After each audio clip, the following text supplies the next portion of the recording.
사도행전 2장의 오늘 이 본문의 말씀은 초대교회가 가지고 있었던 모습을 가장 잘 보여주고 있는 성경 구절입니다. 초대교회가 사도들의 가르침도 받고 또 함께 모여서 교제하고 또 가정에서 떡을 떼면서 교제했던 모습들, 또 어려운 사람들을 위해서 자신의 것들을 함께 나눴던 그런 초대교회의 모습이 잘 드러나 있기 때문에 사도행전 2장에 나와 있는 이 본문의 말씀은 교회를 다니는 사람이면, 교회에 대한 생각이 있으신 분들은 초대교회, 우리 교회들은 어떠해야 되는지에 대한 바로메타와 같은, 잣대와 같은 그런 것이 바로 오늘 본문의 말씀인데요. 오늘부터 우리 8주간 소그룹 강화를 위한 강의가 시작될 텐데요. 소그룹 리더들에 대한 양육 과정으로 사실 준비된 것입니다.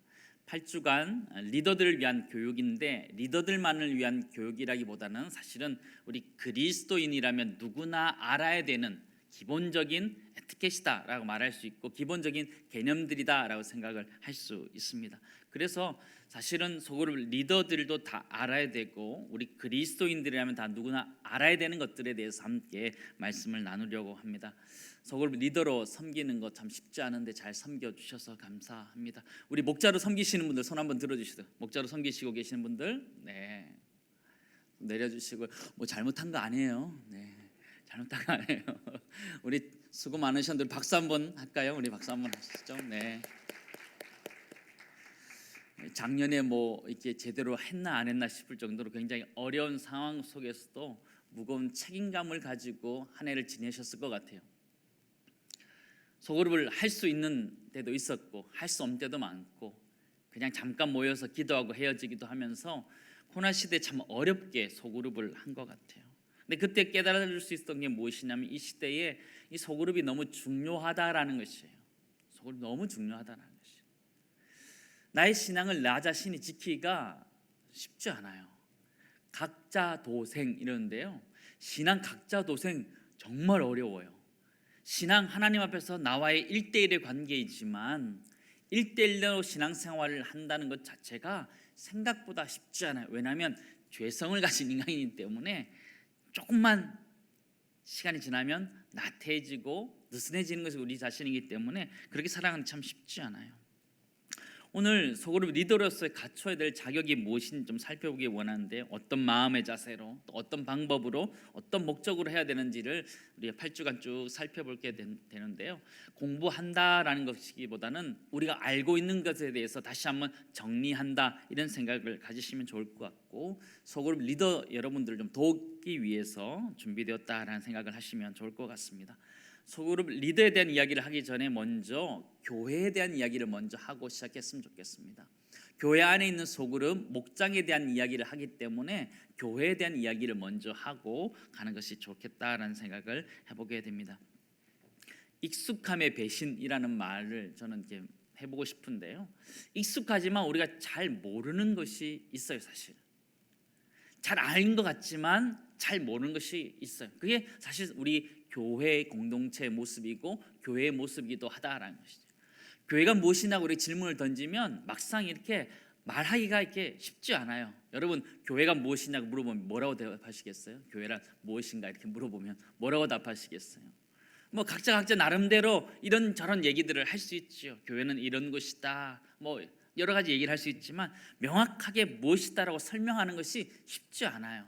신앙생활을 30년, 40년 했음에도 불구하고 교회가 무엇이냐고 이렇게 툭 물어보면 당황스러운 거죠. 우리 자녀들이 이렇게 얘기할 수 있어요. 교회가 무엇이냐고 이렇게 물어보면 교회는 그리스도의 몸이다, 뭐 이 정도 얘기할 수 있는 거죠. 그리스도의 몸이다.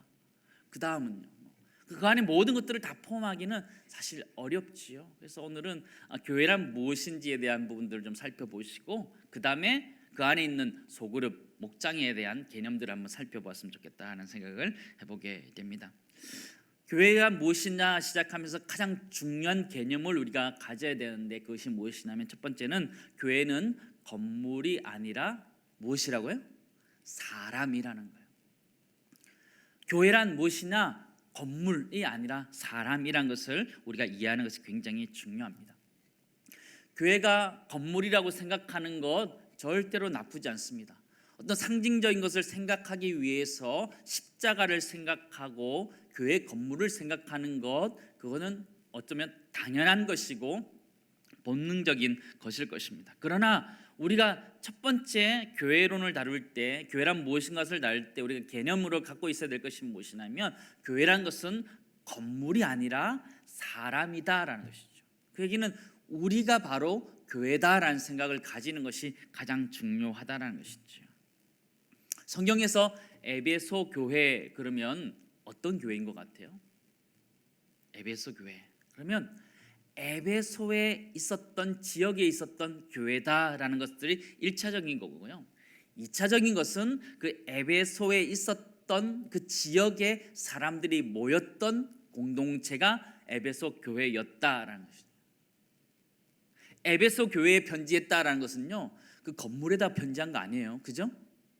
에베소 교회에 편지했다는 것은 에베소 교회에 있는 성도들에게 편지했다는 것이죠. 그러므로 교회라는 것은 건물이 아니라 사람이라는 것을 첫 번째 개념으로 우리가 기억할 필요가 있습니다. 우리 맑은생 광천교회는 우리 성북구 화랑로 192에 있습니다. 여기가 맑은생 광천교회가 위치한 곳이죠. 그러나 진정한 맑은생 광천교회는 누구라고요? 우리 자신이라는 거예요. 우리가 맑은생 광천교회라는 거예요. 맑은생 광천교회는 건물로는 화랑로 192에 위치하고 있지만 진짜 맑은생 광천교회는 어디 있을까요? 여러분 주소지에 있는 거예요. 여러분 일터에 있는 거예요. 진짜 맑은생 광천교회는 거기에 있는 거예요. 우리에 있는 가정에서, 우리에 있는 일터에서, 그게 우리 맑은생 광천교회의 진짜 모습이라는 것을 우리는 이해할 필요가 있습니다. 세상 사람들이 교회 건물 때문에 욕하는 경우는 거의 없어요. 그런데 성도님들 때문에, 그죠? 또 우리의 삶과 인격 때문에 욕하는 경우들이 참 많이 있음을 우리는 보게 되죠. 그러므로 우리가 꼭 기억해야 될 것, 교회란 무엇인가라고 딱 했을 때 첫 번째는 교회는 건물이 아니라 사람이라는 것을 먼저 기억해야 됩니다. 교회란 무엇이냐 그랬을 때 항상 우리는 건물을 먼저 생각하는데 그 개념부터 좀 내려놓고 교회는 사람이다라는 생각을 먼저 가지고 이렇게 시작하셨으면 좋겠습니다. 교회는 사람이다 그러는데 그럼 그 사람은 어떤 사람이냐? 성경은 성도다 이렇게 표현해 주는데요. 그럼 성도가 어떤 사람이냐라고 했을 때요, 두 번째 나누기 원하는 것은 교회는 부름받은 하나님의 백성이다라는 것입니다. 교회란 무엇이냐? 부름받은 하나님의 백성이다. 여러분 교회라는 말을 헬라어로 예전에 한번 들어봤던 거 혹시 기억나십니까? 교회를 헬라어로 뭐라 그럴까요? 영어로는 아는데 그죠? 에클레시아 들어봤죠? 그죠? 교회라는 것은 헬라어로 에클레시아다 그런데요, 에크라는 것은 이게 뽑아내는 거예요. 이게 건져내는 거예요. 하나님의 택함을 입은 사람들의 모임을 에클레시아다 이렇게 얘기하는데요, 이스라엘 백성들이 애굽 땅 가운데 종살이하고 있었어요. 종살이하고 있었던 이스라엘 백성들을 이렇게 건져내는 것, 건져내서 가나안 땅으로 옮겨가는 것, 그것을 에클레시아다 이렇게 표현할 수 있는 거예요. 그를 구원해내는 것, 그것을 에클레시아, 그래서 모여진 것, 그것이 에클레시아 교회다 이렇게 표현할 수 있는 거예요. 우리는 흑암의 권세로부터 하나님께서 우리를 건져서 건진받은 하나님의 백성이죠. 구원받은 하나님의 백성이죠. 베드로전서 2장 9절 말씀 보시기 바랍니다. 그러나 너희는 택하신, 택했다는, 하나님이 뽑았다, 하나님 구원했다, 그런 족속이요, 왕같은 제사장들이요, 거룩한 나라요, 그의 소유된 백성이다 이렇게 얘기하는 거죠. 하나님이 택했다, 내 것이다, 약속했다 이렇게 말씀하시는 거죠. 하나님이 우리를 구원하셨다라는 개념을 우리 모두는 다 가지고 있었습니다. 70년대, 80년대, 90년대 넘으면서 우리가 가지고 있었던 가장 큰 개념 중에 하나는 내가 구원받았다라는 것이죠. 구원받은 백성이라는 그런 개념들 가지고 살았죠. 시대적으로 굉장히 위로가 많이 되었던 말씀이었습니다. 시대적으로 우리는 6.25를 겪으면서 굉장한 아픔을 가지고 살았는데, 그럼에도 불구하고 하나님이 우리를 택해 주셨다, 하나님의 자녀가 되어 주셨다라는 것은 굉장한 큰 위로의 메시지가 되었던 것이죠. 그런데 문제가 생긴 거예요. 문제가 생긴 건데 그게 무엇이냐면, 나는 구원받았다라는 것 개념 때문에, 내가 구원받았다라는 것 때문에 내 삶은 별로 중요하지 않아요. 내가 이미 구원받았어요. 이미 구원받았기 때문에 내가 어떻게 살아가든지, 내가 극단적으로 살아도 나는 이미 구원받았다라는 이 생각 때문에 우리 삶이 잘못되어져 갈 때가 참 많이 있다라는 생각을 해보게 됩니다. 그런 모습들을 우리 삶 가운데 보여주었죠. 따놓은 당상, 이런 말 있죠. 구원이 그런 거였어요. 우리가 성도다, 우리가 교회가 성도다 라고 했을 때 성도의 개념 중에 하나가 구원받은 백성이다 라는 것들이 있는데, 그로 인해서 부작용들이 생긴 거예요. 이미 구원받았잖아요. 구원받았는데 때로는 거짓말 할 수도 있고 사기칠 수도 있고, 이미 구원받았는데 하나님 택한 백성을 버리지 않는데 좀 잘못한다고. 욕쟁이 권사님 있을 수 있을까요, 없을까요? 욕쟁이 권사님, 있으면 안 되죠. 근데 현실적으로 있다면 뭔가 잘못된 거예요. 욕쟁이가 잘못됐든지 권사님이 잘못됐든지 둘 중에 하나인 거죠. 근데 극단적인 표현을 제가 하는 건데요, 우리 삶의 모습 중에서 그럴 수 있다는 거죠. 내가 구원받은 하나님의 백성이라는 큰 개념을 가지고 살아가는 것 중요해요. 교회는 부름받은, 하나님부터 구원받은 하나님의 백성이란 개념을 가지고 살아가는 것 중요하지만 한 가지가 빠져 있어요. 그게 무엇이냐면 우리의 소명. 하나님이 왜 우리를 부르셨는지 그 소명이 하나 빠져 있는 거예요. 그 소명이 뭘까요? 하나님 우리를 그냥 이렇게 부르신 게 아니에요. 우리는 구원받으라고 그냥 부르신 것 아니에요. 우리가 하나님이 구원받기 위해 우리를 불렀다면 그냥 데려가셔야지요. 이 땅에 두실 이유가 하나도 없잖아요. 하나님 우리를 구원하시기 위해서만 우리를 구원하셨다면 구원받는 순간 그냥 이 세상의 삶이 끝나고 하나님 나라로 싹 가야지요. 하나님 이 땅에 두셨다라는 것은 이 땅 가운데 해야 되는 우리의 소명, 우리의 사명이 있다라는 것이죠.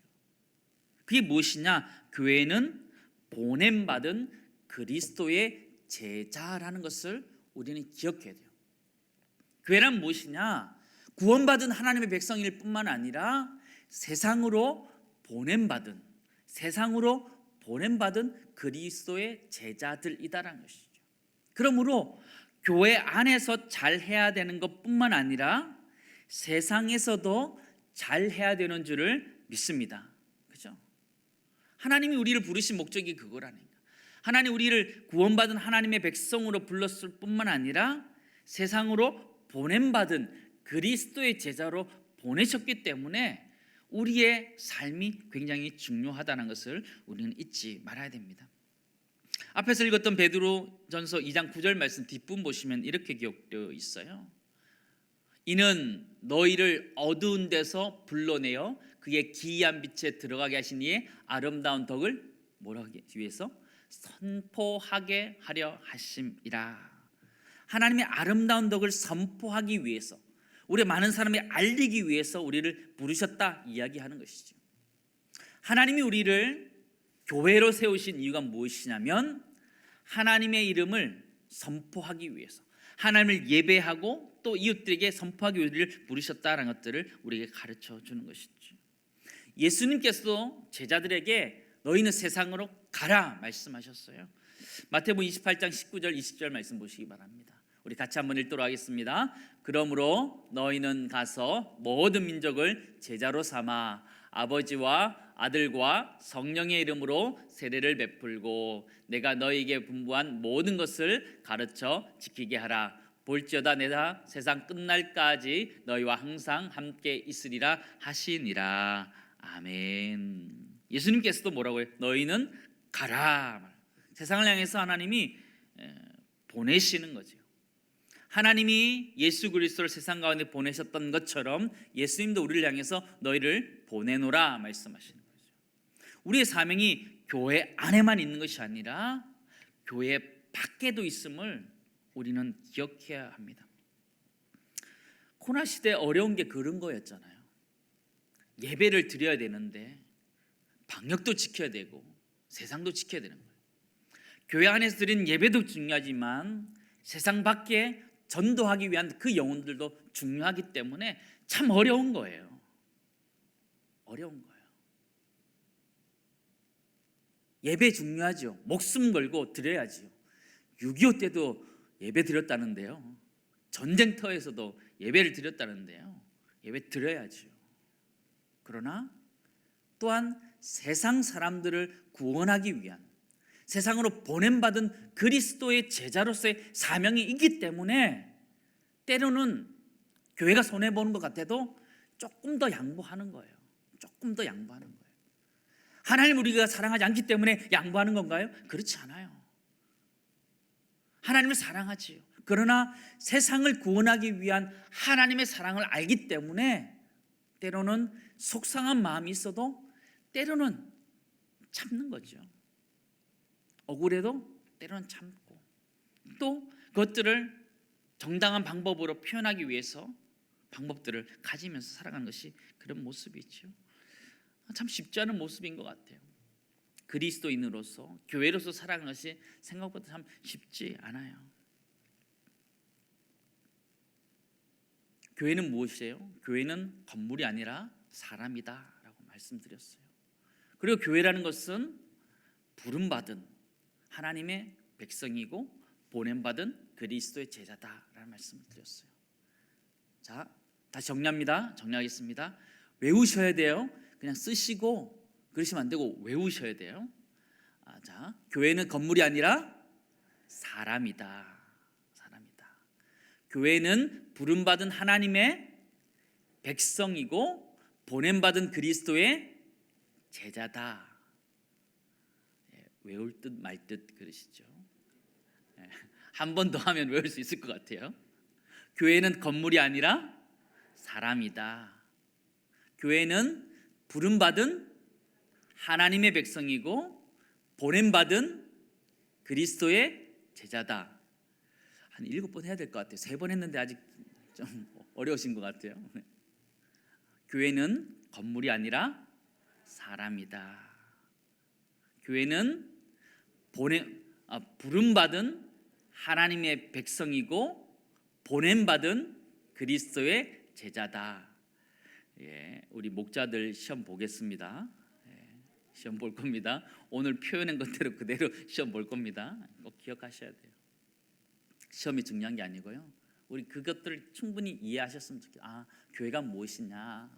교회가 건물이 아니라 우리가 교회구나 라는 이해하고, 또 교회란, 성도란 누구냐라고 했을 때 구원하신 하나님의 백성, 에클레시아, 하나님이 뽑아서 부른 하나님의 백성인 뿐만 아니라 또한 세상으로 보낸 그리스도의 제자들이다라는 것들을 이해하면 좋겠습니다. 충분히 이해되시죠? 네.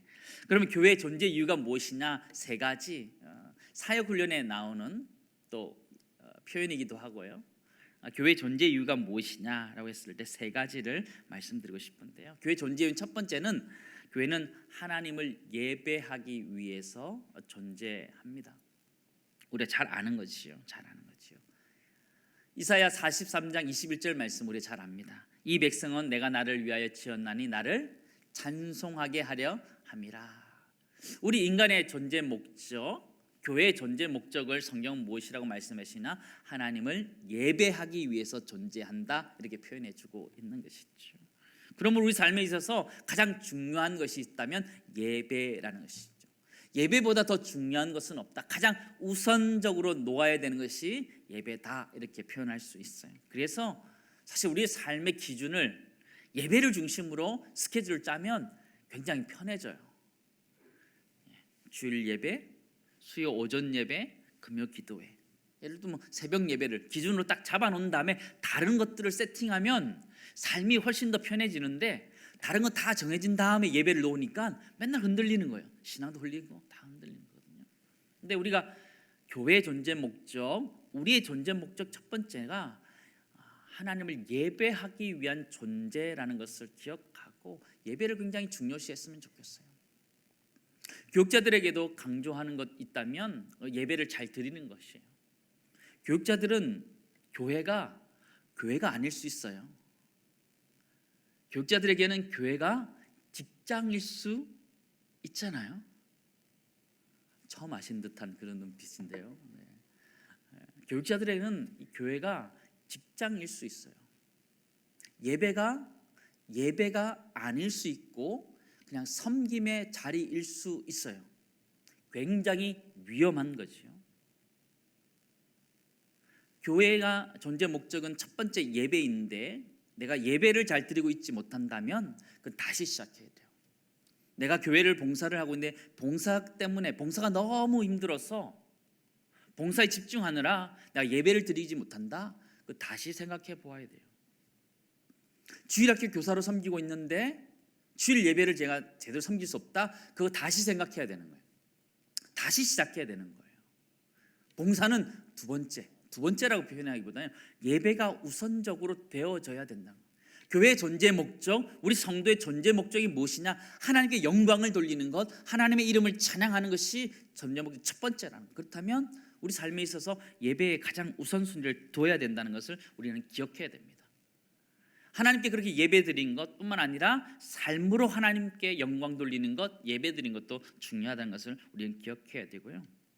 두 번째는 교회는 자신을 훈련하기 위해서 존재한다라는 것이죠. 교회라는 것은요, 교회 존재 목적 두 번째는 자신을 훈련하기 위해서 존재한다. 또 다른 말로 표현하면요, 성장시키기 위해서, 성숙시키기 위해서 교회가 존재한다라는 것이죠.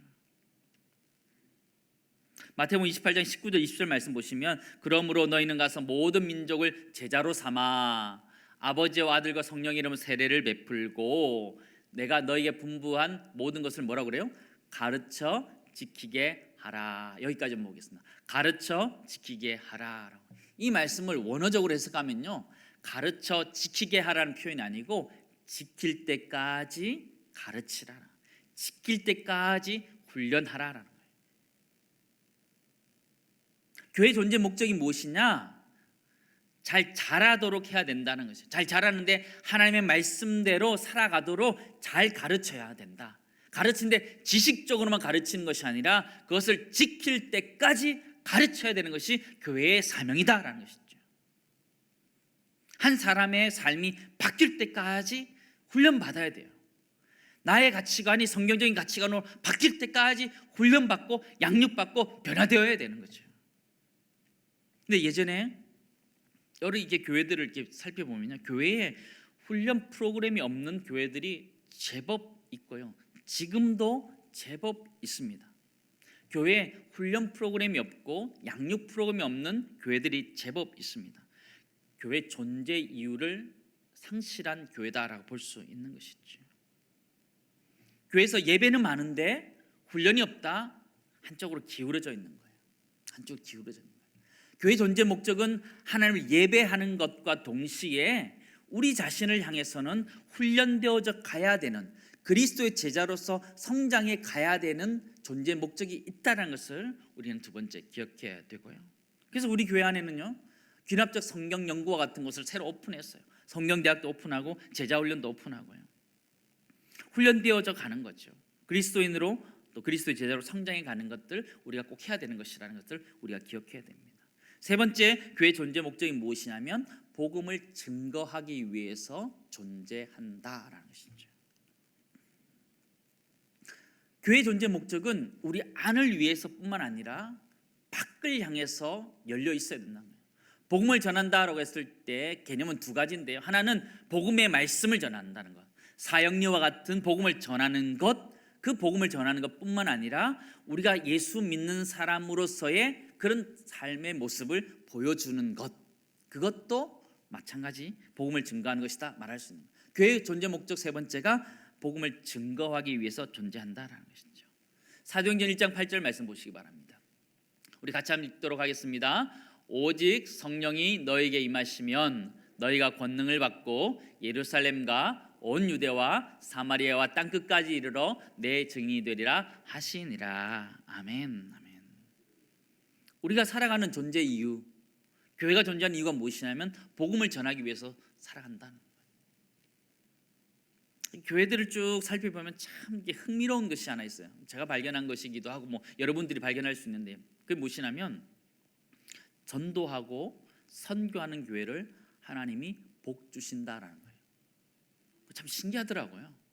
전도하기를 애쓰고 선교하기를 애쓰는 교회를 하나님은 복 주시더라고요. 부흥을 위해서 전도하고 그런 개념이 아니고요. 그게 우리의 사명이기 때문에 전도하는 거예요. 하나님 나에게 주신 존재 목적이기 때문에, 교회의 존재 목적이기 때문에 전도하는 거예요. 그래서 우리 작년에 코로나19 상황이 어려운데도 그냥 가족들에게 전하자 얘기하는 거예요. 그게 우리의 사명이기 때문에. 코로나19 시대에 다른 사람에게 말 걸어서 복음 전하는 거 어려워요. 거의 불가능해요. 그럼에도 불구하고 해야 되는 이유가 무엇이냐면 그게 우리의 존재 목적이기 때문에, 교회의 존재 목적이기 때문에 하는 거예요. 어려워도 하는 거예요. 할 수 있을 만큼 하는 거죠. 전도 너무 많이 했어요. 너무 많이 했어요. 우리 교회 너무 많이 한 거 우리 성북구 다 알아요. 성북교회인 앞에도 다 알고요. NLTC, CCC 다 알아요. 우리 교회 정말 열심히 한 거 다 알아요. 근데 또 해야 돼요. 왜요? 그게 우리 교회의 사명이기 때문에, 존재 목적이기 때문에 계속적으로 끊임없이 해야 되는 것이죠. 부담이 되시나요? 운명이러니 그러시기 바랍니다. 운명이러니. 교회 존재 목적이 하나님을 예배하고 성장해 가고 전도하는 것, 그게 우리 사명이다 하는 것을 잊지 않았으면 좋겠어요. 저는 그래서 예전에 한번 강의하면서 또 설교하면서 말씀드렸는데요. 이렇게 딱 표시하면 되고요. 방향이 다 다르잖아요. 하나님을 위해서는 뭐 해야 된다고요? 예배해야 되고요. 나 자신을 향해서는 훈련돼야 되고, 세상을 향해서는 증거해야 된다는 것이죠. 다시 정리하겠습니다. 어려워하시고 헷갈려 하시는 것 같아서. 교회 존재 목적, 하나님을 향해서는 예배하고, 우리를 향해서는 훈련하고, 세상을 향해서는 증거하는 것, 그게 교회의 존재 목적이라는 것, 우리 꼭 기억하셨으면 좋겠습니다. 우리 첫 번째 부부터 다시 살필까요? 교회란 무엇인가? 잊어버렸을까요? 교회란 건물이 아니라 사람이다. 교회란 부름받은 하나님의 백성이고 보냄받은 그리스도의 제자다. 잘하셨습니다. 교회 존재 목적 세 가지. 하나님을 향해서는 예배하고, 우리를 향해서는 훈련하고, 세상을 향해서는 증거하는 것, 그것이 교회의 사명이다. 다 되셨습니다. 시험에 나올 겁니다. 하나님을 향해서는 예배하고, 우리 자신들은 끊임없이 하나님 안에서 이게 훈련되어져 가는 거예요. 또 다른 표현을 하면 이것을 뭐라고 해야 될까요? 점점 자라가는 것, 변화되어져 가는 것, 또 성장해 가는 것, 우리가 성화되어 간다 이렇게 표현할 수 있을 것 같아요. 우리를 향해서 항상 매번 이렇게 성화되어져 가야 되고요. 그다음 세상을 향해서 끊임없이 증거해야 되는 것, 그것이 교회의 존재의 목적이다. 교회가 아무리 어려워도, 교회가 아니 힘들어도 꼭 해야 되는 것이 있다면 예배와 그죠? 훈련과 전도라는 걸 잊지 않고 우리 그것들을 계속 해갈 수 있는 우리 교회가 되기를 간절히 소망합니다. 이제 교회에 대한 개념들을 좀 가지고 있는데, 이제 소그룹에 대한 얘기들로 함께 가도록 하면 좋겠습니다. 한국 교회를 쭉 살펴보니까, 제가 이렇게 보니까 한국 교회를 보면 한 세 가지 정도 소그룹이 있다라는 것들을 알게 되었습니다. 신년 예배를 드리면서 제가 설명을 잠깐 드렸었는데요. 소그룹에 세 가지 종류가 있던데, 형태를 보니까 구역이라는 소그룹이 있고, 셀이라는 소그룹이 있고, 사랑방이라는 소그룹이 있더라고요. 구역의 특징이 무엇이냐면 아주 관리를 잘해요. 동원도 잘 되고요. 뭘 하자 그러면 척척척척 되는 거예요. 대표적인 게 여의도 순복음교회였어요. 여의도 순복음교회 그 구역장 가방은 유명해요. 구역장 가방. 아무나 들고 다닐 수 없는 그 구역장 가방 유명해요. 우리도 좀 하나씩 주면 좋겠다 생각을 해봅니다. 우리도 구역장 가방. 두 번째는 셀이라는 것이 한국교회 안에 있습니다. 지구촌교회 이동원 목사님께서 이게 도입했다 하기보다는 많이 이렇게 알려서 알게 됐는데요. 셀이란 것은 세포를 얘기하는 거거든요. 세포, 생명력을 이야기하는 거예요. 이거는 이게 세포라는 것은 이게 잘라도 살아 있는 걸 얘기하는 거거든요. 셀이다 그랬을 때에 셀은 이렇게 분가가 목적이에요. 이렇게 나눠지는 게 목적이에요. 조금 부엉하면 금방 나눠버리는 거예요. 한 4명 이렇게 3명 처음에 시작해서 3명 시작해서 하고 있는데 4명 딱 됐는데 갈라버리는 거예요. 얼마나 힘들어요. 그죠? 2명이서 1대1로 해야 되는데 얼마나 힘들어요. 그래도 막 나누는 거예요. 막 나누는 거예요. 그러다 보면 또 그 안에서 사람이 없으니까 전도하는 거예요. 전도해서 채워서 또 분가하고, 분가가 하는 게 목적인, 그러면서 많은 부흥을 가져왔던 것이 셀이에요. 우리 교회도 그렇게 많이 했을 거예요. 또 하나의 방식이 무엇이냐면 사랑방과 같은 거예요. 사랑의 교회는 다락방이다 이렇게 표현해요. 근데 이게 이단이 쓰고 있는 다락방과 오해가 있어서는 사랑방이라고 이렇게 표현하고 싶어요. 사랑방이다. CCC에서 하고 있는 순모임과 같은 것들, 그런 것들이 있죠. 이 모임의 특징이 무엇이냐면 안에 들어온 사람을 잘 양육시키는 거예요. 잘 양육시켜서 또 하나의 리더가 될 때까지 키워가는 인큐베이터 같은 역할을 하는 것이 사랑방과 같은 거예요. 순과 같은 거거든요. 이 모습이 한국 교회 안에 모습을 가지고 있어요. 우리 교회는 어떤 건가요? 우리 교회는 이런 모습도 있고 저런 모습도 다양하게 좀 있는 것 같아요. 우리 교회는 셀처치로서의 모습을 지금까지 가지고 왔어요. 셀로서의 여러 가지 분가하고 해야 되는데 생각보다 그게 쉽지는 않아요. 쉽지 않아요. 그럼 다른 건 쉬우냐? 다른 것도 쉽지 않아요.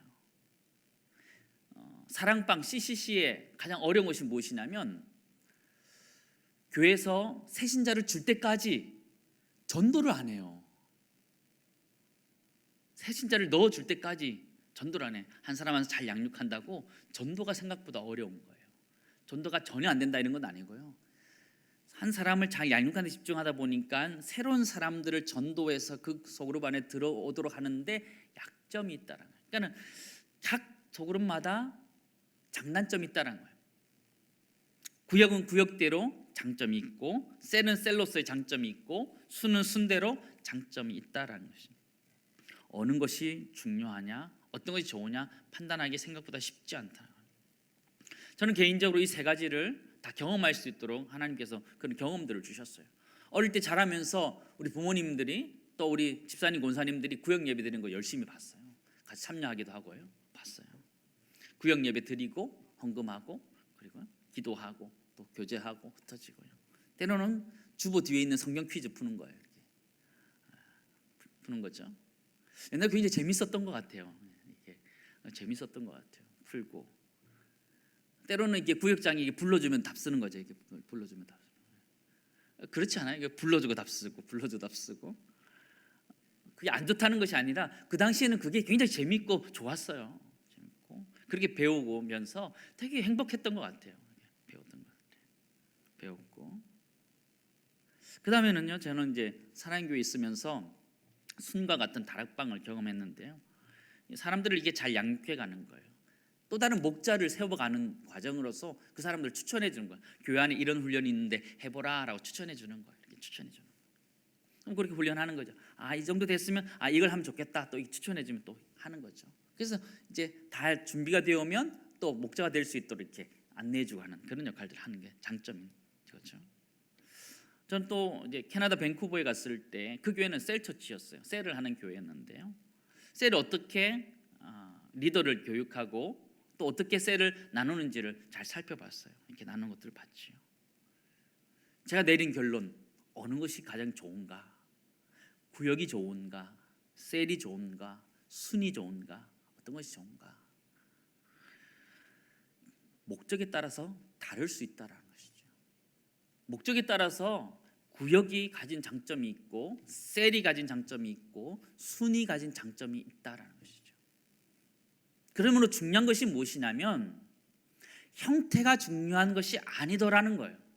제가 내린 결론이 무엇이냐면 형태가, 소그룹의 형태가 중요한 것이 아니더라는 것이에요. 중요한 것이 무엇이냐면 리더가 누구냐에 따라서 결정되더라는 것이에요. 소그룹의 형태보다 소그룹의 리더가 더 중요하다라는 것을 깨닫게 돼요. 신년 예배 드리면서 제가 이런 얘기를 드렸죠. 잘 준비된 리더라면 구역장 맡기면 잘 못할 것 같아요? 잘해요. 잘 준비된 리더라면요, 셀을 맡기면 잘 못할까요? 잘해요. 잘 준비된 리더라면요, 순을 맡기면 또 잘해요. 형태의 문제가 아니라 리더의 문제라는 것들을 우리는 발견하고 거기서 출발했으면 좋겠어요. 우리는 때로 소그룹의 형태를 가지고 이렇다 저렇다 말할 수 있어요. 구역, 셀, 목장, 다락방 뭐 이렇게 얘기할 수 있어요. 근데 그것보다 훨씬 더 중요한 것이 무엇이냐면, 준비된 리더가 있으면 어떤 소그룹이든 그 소그룹 안에 은혜가 있고 이끌어갈 수 있다라는 것을 우리는 기억할 필요가 있습니다. 그러므로 그 리더의 성품이나 자질이나 능력이 굉장히 중요하다는 것이죠. 우리가 목자로 섬기기 원하고 그리스도인으로서 목장 안에서 또 소그룹의 안에 있는 멤버로서 살아간다면 충분히 우리가 기억해야 되는 거예요. 소그룹의 리더가 성품이나 인격이나 그가 가지고 있는 능력이 그 소그룹의 능력을 좌우할 수 있다는 것을 우리는 기억해야 되고, 그 능력들을 좀 개발해 갈 수 있으면 좋겠다는 생각을 해보게 됩니다. 8주간 우리가 이제 소그룹에 대한 얘기들을 할 텐데요, 8주는 이렇게 기획되어져 있습니다. 4주는 이론적인 부분들, 4주는 실제적인 부분들을 가지고 갈 거예요. 4주라는 것은요, 이론적인 것은 첫 번째, 제가 소그룹과 교회론에 대해서 나누면서 교회란 무엇인지, 그리고 소그룹이란 무엇인지에 대한 개념에 대한 것들을 제가 할 거고요. 두 번째, 유기적 공동체라는 부분에서는요, 몸으로서의 교회, 지체로서의 교회에 대한 것들을 우리가 다시 한번 생각해 볼 거예요.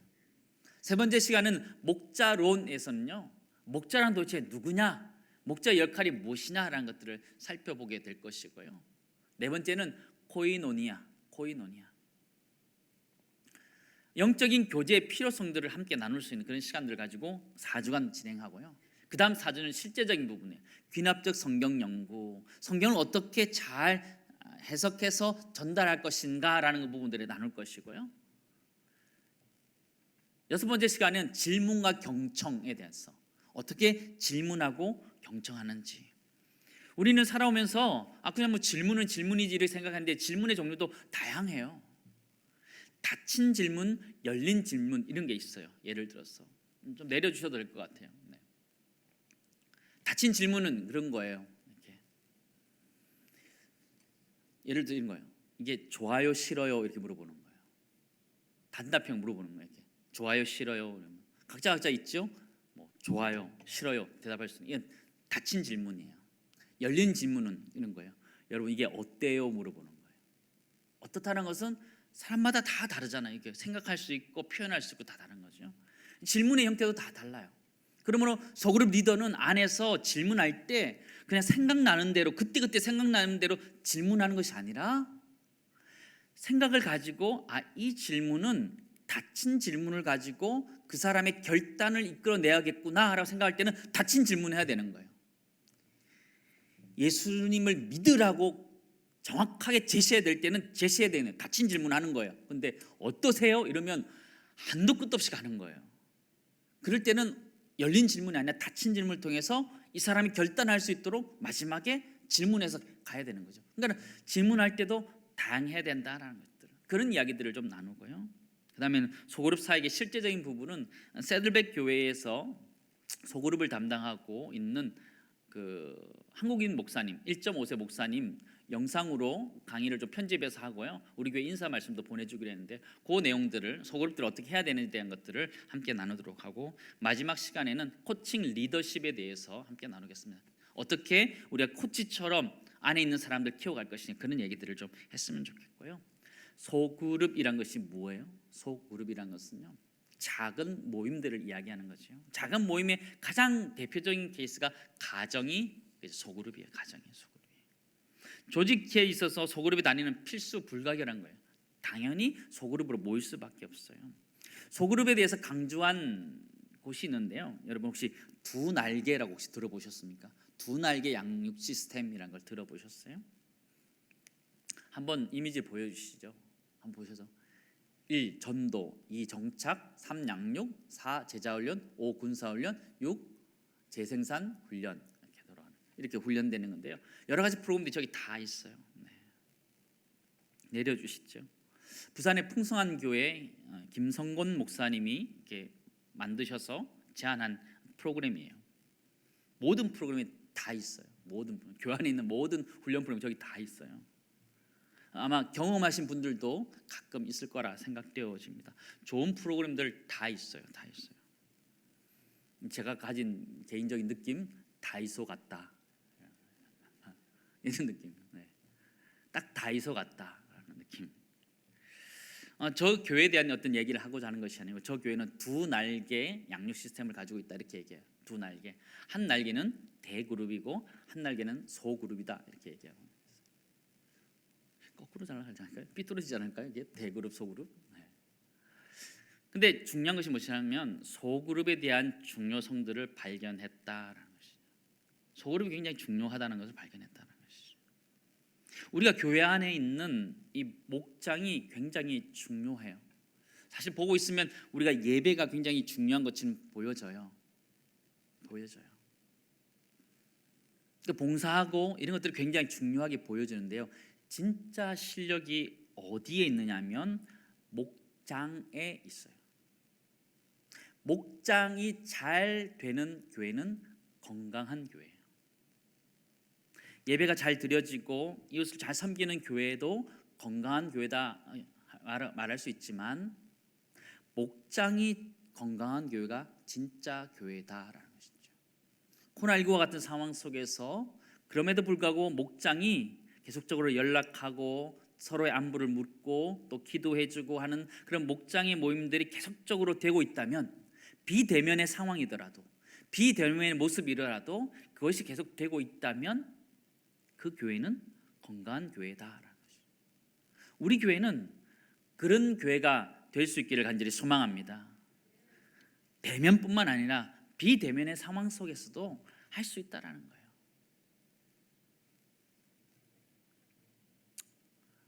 요즘 젊은 사람들은 뭐 줌이나 이런 것 가지고 한다 그러지만 사실 그거로 하는 게 생각보다 쉽지 않아요. 저희도 어제 성북 교회 앞에서 줌으로 회의했는데요. 회의 준비하는데 20분 걸렸어요. 마이크가 켜졌다 꺼졌다 한다고 뭐 이렇게 안 들린다 그러고요. 뭐 한 20분 걸리더라고요. 쉽지 않아요. 한두 번 하면 좀 나아지지만 생각보다 쉽지 않아요. 어르신들이 그 하는 거 생각보다 쉽지 않아요. 그래 못하느냐? 아니요. 우리 전화하면 돼요. 전화해서 어떻게 지내냐고, 잘 지내시냐고, 기도 제목도 묻고 좀 기도해주고, 목자로서 축복해주고 기도해주고, 내 기도 제목 부탁하고 기도하고 그러면 되는 거예요. 안 된다? 아니요. 안 해서 그러는 거죠. 목자들이 내가 목자라는 생각을 놓치니까 할 수가 없는 거예요. 여러분 부모님들 그랬잖아요. 예전에 어려울 때 부모님들 아이들 배고프다 그럴 때요, 가만히 앉아서 있는 사람 어디 있어요? 나가서 뭐라도 하잖아요. 목자들이 그런 거죠. 코로나19 시대에 못 모인다? 못 모여요. 지금도 5인 이상 모이지 말래요. 못 모여요. 그러면 포기해야 되나요? 아니요. 해야지요. 전화라도 했어요. 어떻게 지내신지 안부 묻고 기도 제목 묻고 어떻게 지내는지 아이디는 어떤지 기도 제목 물어보고 기도하고 주일날 몇 시에 뵀는지 물어보고 주일날 잠깐이라 보고 잠깐 얘기하고 또 헤어지고 하는 그런 모임들이 되어질 때에 교회는 진짜 건강한 교회가 되어지고 교회다운 교회가 되어지고 속으로 리더다운 리더가 세워지는 것이죠. 우리 다 그렇게 하고 있는 줄 믿습니다. 네. 하실 줄 믿습니다. 네. 하실 거라 믿어요. 어렵지만 할 수 있을 것 같아요. 우리 할 수 있는 이유가 무엇이냐? 마태복음 18장 19절 20절 말씀 보시면 진실로 다시 너에게 이르노니 너희 중에 두 사람이 땅에서 합심하여 무엇이든지 구하면 하늘에 계신 내 아버지께서 저희를 위하여 이루게 하시리라. 두세 사람이 내 이름으로 모인 곳에서는 나도 그들 중에 있느니라. 우리가 소그룹을 할 수 있는 이유가 무엇이냐면 그 가운데 하나님이 역사하시기 때문이에요. 하나님의 약속의 말씀이 있기 때문에 하는 거예요. 소그룹 리더가 다 준비됐기 때문에 한다? 아니요, 그렇지 않아요. 근데 두세 사람이 모이면 하나님이 역사하신다니까요. 모여서 같이 자신의 이야기를 나누다 보면 하나님께서 그 모임 가운데 우리에게 주시고자 하는 답이 딱 거기 있다는 것을 깨닫게 돼요. 내 얘기들 이야기하기 시작할 때 하나님 다른 사람을 통해서 나에게 응답 주시는 것들을 수없이 경험하는 것이죠. 그래서 하는 것이죠. 소그룹이란 것은요, 그냥 이 시대에 와가지고 그렇게 조직 관리를 위해서 만들자 그런 게 아니에요. 교회의 어떤 조직을 관리하기 위해서 만들자 그런 게 아니에요. 소그룹이라는 것은요, 구약 시대에도 있었고 신약 시대에도 있었어요. 구약 시대는 모세라는 사람을 여러분 잘 기억하시죠? 모세의 리더십의 변화를 여러분 잘 기억하시죠? 이스라엘 백성들을 출애굽시켜서 데리고 나왔는데요, 이 사람들을 다 케어하는 것이 불가능한 거예요. 그래서 그가 이드로의 제안을 받고 사람을 다시 세워요. 1000부장, 100부장, 50부장, 10부장 세워서 소그룹화시키는 거예요. 그래서 그렇게 그 위임에서 그 사람들이 대부분의 일들은 다 관리할 수 있도록 하고, 더 중요한 문제들을 모세에 가지고 하면서 큰 조직이, 큰 공동체가 이뤄갈 수 있던 것을 우린 잘 알죠. 소그룹을 했던 것을 알죠. 예수님도 온 인류를 구원하기 위해서 이 땅에 오셨는데 제자 12명 세우고 가셨어요. 전 세계를 복음화시키기 위해서 주님의 전략을 세우셨는데 12명 딱 세우고 가신 거예요. 대그룹이에요? 아니요, 소그룹이에요. 작은 인원들. 그 인원 가운데 변화가 일어나면 하나님 역사하신다는 거예요. 여러분이 섬기고 있는 목장 안에서 한 영혼만 변화되면 세상은 변화되는 거예요. 큰 비전 안 가져도 괜찮아요. 내가 섬기고 있는 소그룹 안에서 한 사람이 변화되면 새가 변화될 수 있다는 거예요. 이전 교회였어요. 이전 교회에서 제자 훈련할 때 12명을 뽑는데요. 보통 12명이었는데 인터뷰를 했는데 잘 준비되지 않은 사람이 있었어요. 준비되지 않은 사람이. 뽑기가 너무 어려운 거예요. 그래서 1차 면접 때 떨어뜨렸어요. 떨어뜨렸는데 마음이 너무 불편한 거예요. 이분하고 내가 평생 볼 수도 있는데 이분을 어떻게 또 자를 수 있을까? 결국 다시 전화했어요. 다시 전화해서 하자고. 이럴 것 같으면 미리 처음부터 하자 그러지, 그죠?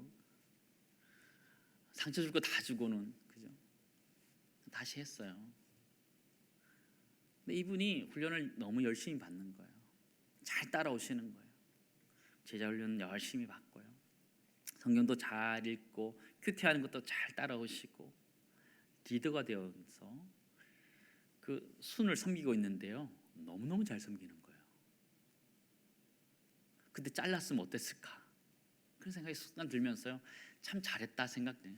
그 한 사람의 변화를 보면서 그것이 정말 내가 잘했다, 내가 잘 섬겼다라는 생각이 드는 것처럼 우리가 우리 안에 있는 한 사람이 변화되어지면 그것이 세상을 다 변화시키는 거랑 똑같아요. 그런 마음을 가지고 우리 안에 있는 분들을 잘 섬길 수 있기를 간절히 소망합니다. 소그룹에 대한 정의들을 이렇게 내리는 분인데 로베스타 헤스테네스라는 사람이 있는데요, 저분이 소그룹에 대한 운동들을 많이 하시는 분인데 소그룹에 대한 정의를 이렇게 표현했어요. 여러분 프린트물에도 아마 나와 있지 않을까 싶은데요, 소그룹은 정해진 시간에 3명에서 12명 정도의 그리스도인들이 그리스도 안에서의 풍성한 삶을 위한 가능성을 발견하고 성장하려는 공통의 목적을 가지고 의도적으로 얼굴을 맞대고 한 자리에 모인 모임이다, 이렇게 표현한 거예요. 뭐 많이 들어있어요, 그죠? 이것저것 다 넣어놔서 그런 것 같아요. 소그룹은 무엇이냐 7가지 요소를 이야기하고 있는데, 첫 번째는 정해진 시간에 모인다라고 이렇게 표현하고 있어요. 첫 번째는. 두 번째는 3명에서 12명이 모이는 모임이다. 안 적으셔도 돼요. 우리 교구에서 다 전달 드릴게요. 이거. 네, 여러분 적으신다고 다 못 보실 것 같아요. 네. 나중에 뭐 인터넷에도 떠 있으니까요, 그때 보셔도 충분할 것 같아요. 네, 3명에서 12명 정도 모이는 모임이다. 뭐 한없이 많아지면 좋은가? 그렇지 않아요. 소그룹이란 것은 서로의 이야기를 할 수 있는 정도의 인원을 이야기해요. 한 12명 정도까지. 제가 훈련해 볼 때 제일 많이 했을 때가 한 24명 정도까지 해봤어요. 팀워크에 따라서 거기까지 될 수는 있겠더라고요. 근데 항상 딴 얘기예요. 저쪽은 여기서 하면 항상 저 딴 얘기하고 있거든요. 그래서 가장 좋은 소그룹 몇 명이나 그랬을 때에 사실은 이제 소그룹을 해보신 분들은 알겠지만 한 4-5명 선에서 한 10명 선이 가장 좋은 것 같아요. 2명, 3명 힘들어요. 나 빠지면 어떡하나 이런 생각 때문에 부담도 많고 그런 생각 때문에 좀 부담도 되지만 한 3명, 4명 때 참 재미있어요. 한 6명 정도까지. 그러나 더 늘어났다 그러면요 빨리 이렇게 잘라서 분가시켜야 돼요. 제가 제 경험상은요 8명 너무 좋아서 행복해서 가잖아요. 한 1년 딱 2년 지나니까요 다 없어졌어요. 그러니까 이게 분가시킬 때 분가시키지 않으면 싹 정리되더라니까요. 그러니까 그 시점이 있어요. 묘한 그 유기체적인 공동체로서의 이 목장이나 셀이나 이런 것들 가진 특징이 있어요. 이게 분가시킬 때 분가시키지 않으면 그게 또 이게 소멸해가는 그런 것들이 있거든요. 그래서 잘 분가시키는 것도 필요하고요.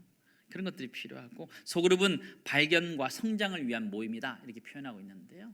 그 안에서 성경적인 원리 가르침들을 깨닫고 내가 성장해 간다는 것들을 깨닫는 그런 모임이에요. 동일한 목적을 모이는 거예요. 모일 때 영적인 목적을 가지고 모이는 것이지 다른 사적인 것을 위해서 모이는 모임들은 아니에요. 동일한 목적들을 가지고 모이는 모임이다. 그리고 의도적인 모임이다라는 표현인데 저거는 뭐 해석하기 나름인데 저 해석할 때 그 자발적인 모임이다 이렇게 표현하기도 하더라고요. 의도적인 모임 표현과 자발적인 모임 표현은 좀 다르기는 하지만 원래 원어에서는 영어에서는 이렇게 자발적인 모임이다 이렇게 표현하고 있고요. 7번째는 얼굴과 얼굴을 맞대고 모이는 모임이다라고 하는 표현이죠. 비대면의 상황이 없을 때 예전에 대면하면서 봤을 때의 소그룹에 대한 이야기고 이 부분들은 조금 더 확장되어져 가면서 비대면의 모습으로 소그룹들은 더 확장되어져 가는 것을 우리는 알게 되는데요.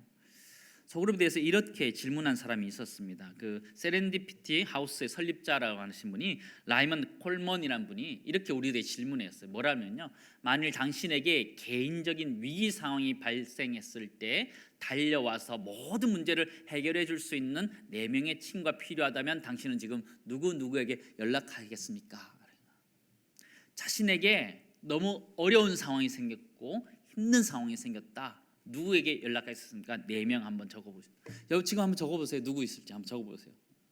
있으세요? 4명. 딱 떠오르는 사람 누구 있으세요? 근데 이 모임에서 이 총재가 이런 얘기를 하고 질문했는데요. 그 다음 질문이 더 재밌었어요. 함께 있는 이 자리에 있는 사람들의 이름을 쓴 사람을 있는지 표현해 보니까요 거의 없는 거예요. 여러분 위급한 상황에 응급한 상황에 누구한테 제일 먼저 연락하세요? 필요에 따라서 다를 수 있겠지요. 필요에 따라서 다를 수 있죠. 그러나 정말 내가 힘들고 어려울 때 가장 먼저 전화해야 되는 사람이 소그룹 안에 있어야 된다는 거예요. 목자들이 떠올라야 되고 해야 된다는 것들을 이야기하죠. 이게 뭐 과한 표현이 될 수도 있겠지만 그렇다라는 것이죠. 우리가 가장 힘들고 어려울 때 누구에게 전해야 되냐? 우리 교회는요, 우리 여전 사람들한테 제일 먼저 전화하면 돼요. 여전 사람들 화이팅. 어려울 때 소그룹 리더한테, 목자한테 제일 먼저 얘기하는 거예요. 이런 일이 있다고, 너무 어렵다고. 그 영적인 문제, 또 마음의 문제, 또 여러 가지 또 실질적인 문제들에 대해서 오픈하는 거죠. 실질적인 부분에 대해서 도울 수 있는 부분은 도와드릴 수 있고 또 함께 기도하면서 방법을 찾아가는 거죠. 제가 소그룹 하면서 또 교구를 섬기면서 가장 행복했던 시절이 있었습니다. 교구 안에 어려운 청년이 있었어요. 이게 수술을 했는데 수술비가 모자라는 거예요. 가정이 너무 어렵고 국가에서 지원을 받아도 지원이 다 되지 않는 거예요. 너무 어려운 거예요. 안 되는 거예요. 교회에다가 부탁해서 이렇게 병원비를 지원받으려니까 그 금액이 크지 않아요. 그 사람한테 별로 도움이 되지 않는 거예요. 그래서 제가 맡고 있는 교구의 교구 리더들한테 그 얘기를 오픈했습니다. 청년이 있는데 수술비가 어느 정도 들었다. 이 정도를 이 사람이 이제 생활하기 위해서는 이 부분을 도와줘야 되는데 도와줄 수가 없다. 교회다가 요청을 했는데도 교회에서 할 수 있는 부분은 아주 적은 부분이다. 어떻게 했으면 좋겠냐. 소금 리더들이 각자 모인 곳에서 그 얘기들을 함께 얘기하고 그 병원비를 모아서 그 청년을 도와줬어요. 교회가 할 수 없는 부분들을 소그룹이 나서서 도와줄 수 있고 충분히 그 일을 감당했고요. 돈이 남았어요. 남아서 그거를 그 교관에 모으기 시작했어요. 또 모으고 그래서 또 그런 일들이 생기면 또 연락하면 함께 또 마음을 모아서 도와주고 하는데요. 영적인 필요도 채워주고 실제적인 필요도 채워줄 수 있는 교구였는데요. 너무너무 재밌고 행복했다라는 생각을 하게 돼요. 어려운 사람들을 도와줄 수 있는 것들을 실질적으로 했을 때 그 마음의 기쁨을 이루 말할 수 없더라고요. 내가 도운 거는 일부분이지만 그 함께 모였을 때 실제적으로 그들을 도왔을 때 참 도움이 되었다는 것들을 보게 되는데 우리의 소그룹들이 그랬으면 좋겠다는 생각을 하게 됩니다. 우리가 소그룹 안에서 소그룹 리더가 정말 여러분이 섬기고 있는 목원들이 정말 힘들고 어려웠다 그랬을 때 가장 먼저 나한테 목자들한테 연락해 줄 수 있는 그런 목자로 우리가 신뢰감들을 그들에게 주고 또 기도해 드리고 함께 할 수 있는 최소한 마음을 함께하며 그들을 격정해주고 기도해주고 함께 방법을 찾을 수 있는 그런 리더가 되어줄 때 이 소그룹은 더 건강해지게 갈 수 있을 것이라 생각되어집니다. 저 질문했던 분은 이 소그룹을 위해서 이렇게 얘기하더라고요. 모든 사람이 당신의 이름을 아는 곳, 그게 소그룹이다. 그리고 나를 진정으로 도와줄 그 사람이 있는 곳, 그것이 바로 소그룹이다. 이렇게 얘기하더라고요. 일리가 있는 말이다. 저는 생각되어집니다.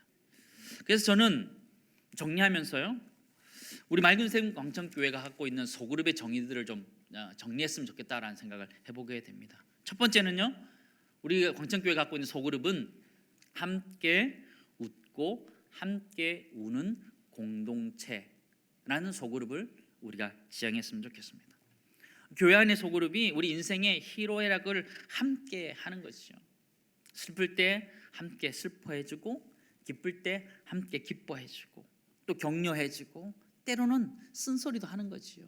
더 잘 되기 위해서 또 세우기 위해서 그런 얘기를 하면서 세워져 가는 거죠. 소그룹은 그죠? 함께 웃고 함께 우는 공동체라는 거예요. 남 웃을 때 울고 남 울을 때 웃고 이러면 이상하잖아요. 그죠? 그게 필요한 것 같아요. 함께 공감하는 마음. 아파할 때 함께 아파하고 기뻐할 때 함께 기뻐해 줄 수 있는 그런 소그룹, 그런 교회 되었으면 좋겠고요. 초대교회의 모습을 한번 보시기 바랍니다. 사도행전 2장 44절에서 46절 말씀입니다. 믿는 사람이 다 함께 있어 모든 물건을 서로 통용하고 또 재산과 소유를 팔아 각 사람의 필요를 따라 나눠주며 날마다 마음을 같이하여 성전에 모이기를 힘쓰고, 성전에 모였다 그러죠. 그다음에 보면 집에서 떡을 떼며, 소그룹이에요. 떡을 떼며 기쁨과 순전한 마음으로 음식을 먹고, 표현하죠. 함께 웃고 함께 우는, 함께하는 공동체, 그게 우리 교회가 추구해야 되는 방향이고요. 두 번째는 소그룹은 또 하나의 가족 공동체로서의 역할을 해야 되는 거예요. 계속적으로 말씀드렸던 것처럼 지금 시대에 1인 가구가 30%가 넘었어요. 우리 이 자리에 있는 우리 권사님, 집사님들 중에 혼자 생활하시는 분들이 제법 많아요. 이 소그룹이 또 하나의 가족이 되어줘야 돼요. 서로 안부 물어주고 괜찮니 물어주고 몸은 건강한지 마음은 건강한지 또 아이들은 잘 지내고 있는지 또 서로 돌봐주는 그런 공동체가 되어져 가야 된다는 것이죠.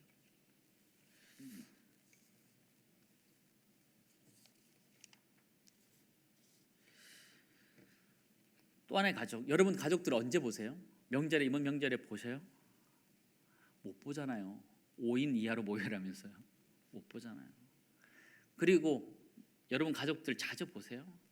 저도 저희 남동생하고 본 지가요 지난 명절인 것 같아요. 지난 명절 때 잠깐 봤던 것 같아요. 그럼 또 못 보는 거죠. 그런데 우리가 있는 소그룹은 또 하나의 가족과 같이 나의 어려움들을 함께 나누고 기도할 수 있는 가족이 되어주고, 우리가 그런 가족이 되었으면 좋겠어요. 우리가 뭐 가정 같은 교회 이야기하는데요, 정말 그랬으면 좋겠어요. 우리가 섬기고 있는 소그룹이 그냥 가족 같았으면 좋겠어요. 서로 물어보고 안부 전해주고 기도하고 함께 해주서 마음을 같이 하고, 또 할 수 있는 분 도와주고. 할 수 없는데 너무 하려고 해서 뭐 시험 들고 그러지 마시고요. 할 수 있는 만큼 도와드리고 기도하고 방법 찾고 애쓰고 하는 그런 공동체, 가족 같은 공동체가 되면 좋겠다라는 생각을 해보게 되고요. 여러분 혹시 미어캣이라는 동물 아십니까? 미어캣, 저렇게 생긴 겁니다. 사막에 살아요. 사막에. 쟤네들 뭐 하고 있는 걸까요? 옆에 뭐가 오나 이게 두리번 거리는 거예요. 저 동물 나오면 되게 재밌어요. 항상 이렇게 머리를 두리번거리면서요. 이렇게 누가 잡으러 오나 두리번 보면서요. 또 독수 내는 것들이 날아오면요 소리를 질러서 다 도망가도록 만들거든요. 그 공동체성이 어마어마해요. 한 가족 같은 공동체인데요. 우리 교회 공동체, 우리 섬기는 공동체가 그랬으면 좋겠어요. 서로 격려하면서 울어주는 거예요. 울어주고 소리 내어주고 격려해주고 위로해주고 하는 그런 가족 같은 소그룹들을 이뤄왔으면 좋겠고요. 세 번째는 소그룹은 재생산 공동체여야 된다라는 것이죠. 우리는 공동체 섬기다 보면 이렇게 그냥 그 사람들끼리만 계속 모일 때가 있어요. 예를 들어서 뭐 특정한 사람들이 모이는 모임 같으면 그럴 수 있어요. 그러나 그렇지 않다면 이 소그룹은 재생산, 새로운 사람이 들어올 수 있는, 또 전도된 사람이 들어올 수 있는 소그룹이 되어야 돼요. 새로운 사람이 들어와서 적응하지 못하는 소그룹이다. 굉장히 어려운 소그룹이에요. 이미 소그룹에서의 기능을 상실했다라고 볼 수 있는 거예요. 그리고 소그룹 안에 새 신자가 들어오지 못한다. 교회에서 이렇게 넣어준 새 신자 말고 새로운 새 신자가 들어오지 못한다라고 했을 때 그 소그룹은 건강한 소그룹이다라고 말하기는 어렵다라는 말이죠. 그 김성훈 목사님은요, 그 풍성한 교회는요 암적인 존재다 이렇게 표현하더라고요. 좀 심하더라고요. 이렇게 암적인 존재다. 전도가 안 되는 소그룹은 암적인 존재다 그래요. 너무 심하게 얘기하더라고요. 그렇게 표현을 하는데요. 소그룹은 재생산이 일어나야 돼요. 그 안에서 리더가 리더를 키워가는 재생산이 일어날 뿐만 아니라 초신자들을 거기 안에 데리고 들어올 수 있는 전도의 장도 마련해야 돼요. 그래서 보면 예전에 빈 방석을 놓아놨잖아요. 빈 방석을 놓고 이 자리에 누군가 올 것이다. 그 사람을 위해서 또 기도하고 마음을 가지고 우리 주변에 또 전도할 사람들 그 자리에 데려오도록 애쓰고 노력했던 거예요. 그래서 예전에는 이렇게 교회로 먼저 데려오기 전에 그 소그룹을 먼저 데려오는 거죠. 뭐 행복 축제다 이렇게 표현도 하면서요. 미리 이렇게 그 자리에 와서 같이 교제하면서 교회라는 이런 곳이다 소개도 하고, 그래서 교회를 인도했던 모임들도 있었죠. 그 소그룹은 그런 기능이 가능해야 된다는 거예요. 그 사람을 잘 양육해가는 기능뿐만 아니라 새로운 초신자가 들어올 수 있고 새로운 초신자를 전도할 수 있는 소그룹이 되어야지 건강한 소그룹이다라고 말할 수 있다는 것이죠. 네 번째는요, 제가 생각하는 소그룹인데요, 소그룹은 영적 플랫폼 공동체이다라고 표현하고 있는데 너무 어렵죠, 그죠? 플랫폼이 뭐냐? 플랫폼이라는 것은요 승강장을 이야기하는 거예요. 승강장이라는데요. 저걸 먼저 보고 할까요? 특정 장치나 시스템 등에서 이를 구성하는 기초가 되는 틀 또는 골격을 지칭하는 용어다. 요즘 사람들이 많이 쓰고 있는데 플랫폼이다 이야기하는데요. 이게 승강장을 얘기하는 승강장. 예를 들어서 서울역 그 기차를 타러 가면 부산 가는 KTX를 탈 수도 있고 여수 가는 KTX 탈 수도 있죠. 그죠? 뭐가 들어오냐에 따라서 다르게 할 수 있는 것처럼 플랫폼이란 그런 거예요. 소그룹이란 거, 우리가 섬기는 소그룹이란 것은요 다양한 기능들을 해야 되는 것이 소그룹이에요. 사실은 잘 돌보는 기능을 해야 되는 것도 소그룹이고요, 또 잘 양육할 수 있는 분위기를 만들어가는 것도 소그룹이고, 또 전도하는 기능도 해야 되는 것이 소그룹이고, 또 봉사를 해야 되는 것도 소그룹이고 또 섬기는 것도 해야 되는 것이 소그룹이에요. 다양한 기능들을 해야 되는 것이 소그룹이에요. 여러분 카카오톡 생각나세요? 여러분 처음에 뭐 했는지. 카카오톡 처음에는요 문자 메시지 그게 요금이 비싸잖아요. 비싸니까 카카오톡이 딱 등장했을 때요 모든 사람들이 다 카카오톡으로 막 다 옮기기 시작하는 거예요.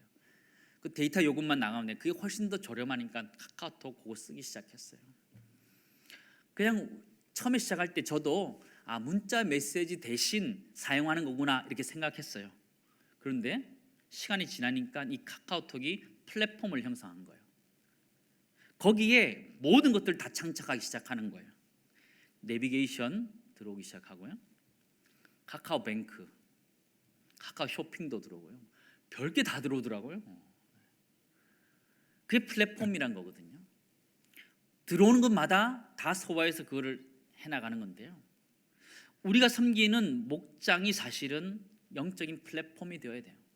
그 이야기는 사실은 교회 자체가, 교회 공동체 자체가 사실은 영적인 플랫폼이에요. 전도할 때는 전도하고, 선교할 때는 선교하고, 양육할 때는 양육하고, 다양한 플랫폼들이 깔려 있는 것이 교회이고요. 그 교회의 기능뿐만 아니라 소그룹도 그런 다양한 플랫폼 기능들을 가지고 있어야 돼요. 우리 소그룹은 성경 공부만 할 거야, 우리 소그룹은 전도만 할 거야, 그런 게 아니라요. 우리 소그룹 안에 다양한 것들이 이루어져야 돼요. 성경 공부할 때는 성경 공부하고, 양육할 때는 양육하고, 또 기도할 때는 기도하고, 또 봉사할 때는 봉사하고, 그러는 것이죠. 소그룹에 대한 꿈이 저에게 있습니다. 소그룹 안에서 여러분들이 각 소그룹마다 선교사님들을 이렇게 다 지정해서 기도하시면 좋겠어요. 앞으로 계획들을 좀 가지고 있는데요. 교구별로 선교사님들 나눠서 책임지고 기도하는 거죠. 선교사님이 방문하면 그 교회가 책임지는 거예요. 카자흐스탄에 가신 우리 한승기 선교사님이 방문했다. 그러면 그 교구 담당이 있는 거예요. 목장에서 초대하는 거죠. 초대해서 이야기 듣고 기도해 드리고 또 후원도 좀 하고 그런 것들을 계속 하는 거죠. 선교 기능도 하고요. 또 교회에 또 전도할 일이 있다. 그럴 때요. 또 소그룹별로 나와서 같이 하는 것이죠. 또 김장하자. 그럼 또 소그룹에서 같이 모여서 하는 거죠. 전도회를 와라. 그렇게 안 해도 돼요. 전도회 안 해도 돼요. 소그룹이 다 할 수 있어요. 목장 리더들만 다 이렇게 마음 맞춰서 오면 다 할 수 있어요. 그래서 이렇게 소그룹들을 하면 충분히 할 수 있거든요. 우리가 소그룹을 그렇게 영적 플랫폼 공동체로 만들어갈 때 우리는 다양한 일들을 충분히 감당할 수 있어요. 여러분의 목장을 한번 생각해 보시기 바랍니다. 초신자들이 왔을 때 잘 정착할 수 있는지, 또 성장하고 있는지, 또 봉사하고 함께 섬길 수 있는 목장이 되고 있는지, 또 함께 전도하고 있는지, 그 기능들이 하나하나 사라져 있다면 지금 내가 섬기고 있는 소그룹이 건강하지 않다는 것을 이야기하는데, 그 기능들이 다 가능할 수 있는 영적 플랫폼을 감당할 수 있는 우리 목장들이 되었으면 좋겠습니다. 우리 목자들이 필요한 거지요. 초신자들에 대한 관심, 전도에 대한 관심, 교회의 섬김에 대한 관심들, 또 여러 가지 대한 관심들을 가지고 다양한 것들을 다 이뤄갈 수 있는 그런 목장이 되었으면 좋겠습니다. 결론적으로요, 교회란 무엇이냐라고 했을 때 나 자신이 교회이고 소그룹이 교회이다 이렇게 정리할 수 있을 것 같아요. 나 자신이 교회야. 우리가 교회고, 나의 실력이 교회의 실력이고 소그룹의 실력이 교회의 실력이다라는 걸 기억하면서요, 그렇게 함께 섬겨갈 수 있는 우리 모두 되기를 간절히 소망합니다.